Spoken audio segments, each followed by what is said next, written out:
Boom. What's up, everyone? Mike here. So hanging out on the mushroom farm tonight, and I got a cool video for you guys. Now, I just put up a video recently about how to do a low-tech lion's mane mushroom grow, okay? So this is the low-tech lion's mane mushroom block that I made. It's just wood pellets, all right? I didn't supplement it at all, so literally just hardwood or softwood. You could use either one.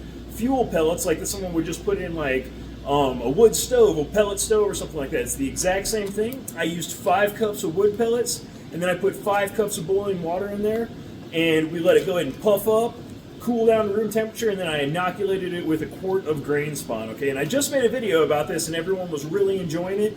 And I want to kind of do a lion's mane growing frequently asked questions video series, okay? So that is what this is the beginning of, right? One of the most popular questions that comes across when people are growing the lion's mane mushroom is, how can I reduce pinning inside the bag, okay? And I'm just going to say this one did really good, and I'm going to show you one in here that is pinning way more in the bag, okay? We'll talk about how can we potentially reduce this.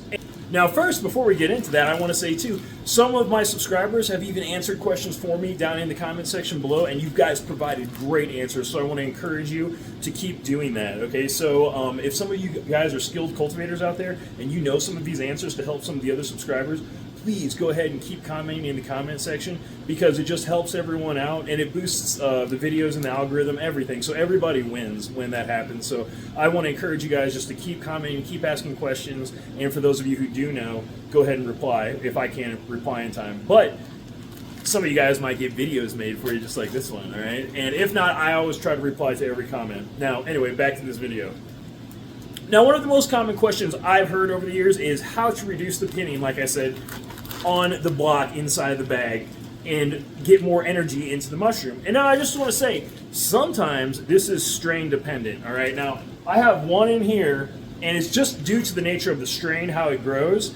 It likes to do that. First of all, it grows fast, and it likes to pin, okay? So it will just start pinning all over the block, and you get a lot of top growth, even if you do try to work with it a little bit. Now, let's talk about, so first, like I said, it could be strain related, okay? It may not have anything to do with your growing technique. It might just be strain related. And this one does. This is my Yeti strain. This one pretty much avoids that, okay? For the most part. If you let it go too long in incubation, of course you're gonna get some top growth, but like as you can see, like extremely minimal. And the lighting isn't the best in this room right here that you can see this, but you can tell very, very minimal top growth. Pretty much everything is coming out of the bag right there. And this one is looking good. I'm proud of this one for being an unsupplemented lion's mane block. It's doing really nice. Now this other one, all right, everyone, so now this is my Mississippi Maine strain. So this one's got a couple more days of growth left, all right? This is another unsupplemented block. And now look at this one though. So you can see, here we got a little more top growth. And then here's another place. You got a little more top growth right over here too. Hard to see a little bit through that bag, but I will tell you, this block right here does have more top growth than the Yeti strain, all right? It is strain related. Now I want to say there's a trade-off with it though, because like I said, this Mississippi Maine will colonize faster, okay, and just really it'll grow faster than the Yeti strain, okay? So there's some characteristics here going on that are just like strain related, and it's just highly aggressive. This one pins like mad. The mycelium is wispier on this block. Now let me see, look at this, okay? So mycelium, it likes to pin obviously, but you can see it's wispier. Now let me grab this Yeti block just so you can see. Okay, so the Yeti block, now now it's more dense, and those aren't pins, that's just more dense mycelium, okay? And a pin is honestly just dense mycelium, but you guys know what I'm saying. Look at that, you can see it's not really pinning. The mycelium is just dense right here. And that's the Yeti strain, okay? Now, let's just say, how can we still reduce it, all right? There's a few ways. Number one, I would say, don't let your blocks incubate too long, all right?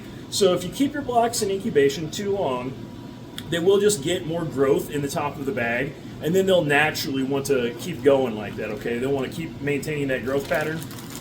Now, another tip, you can also take a rubber band and put it around the bag, or you could put tape and you could tape down the bag more when you actually initially make the cut and you place it in the grow room.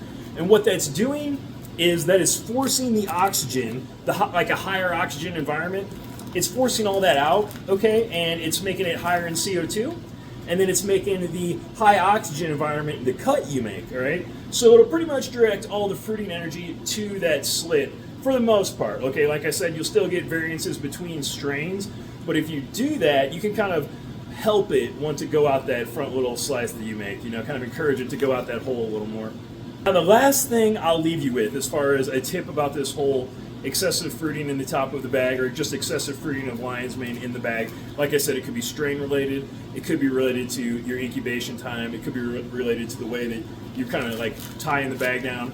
But I just want to tell you guys, really, don't worry about it, okay? And ultimately, if you do a good job, okay, even just because, like, if you notice, I didn't tape this down at all, okay? And I'm not using a rubber band. My grow room is just set up where it'll produce good mushroom fruits, okay? So have adequate humidity, have adequate airflow, have adequate lighting. Make sure you're using quality substrate, quality spawn. Set yourself up to where your mushroom is going to grow properly, okay?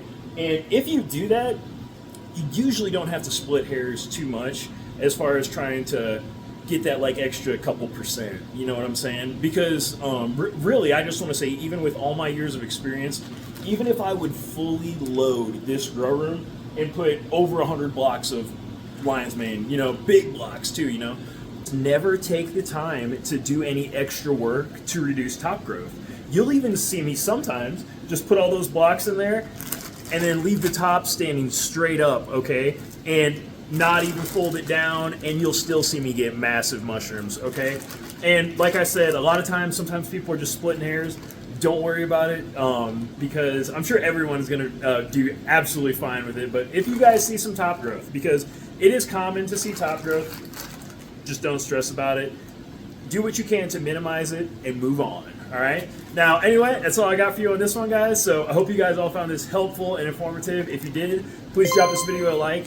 Subscribe to the channel if you haven't already. And if you got any questions or comments, just put them in the comment section below. But that's all I got for you on this one, and I'll catch you on the next one.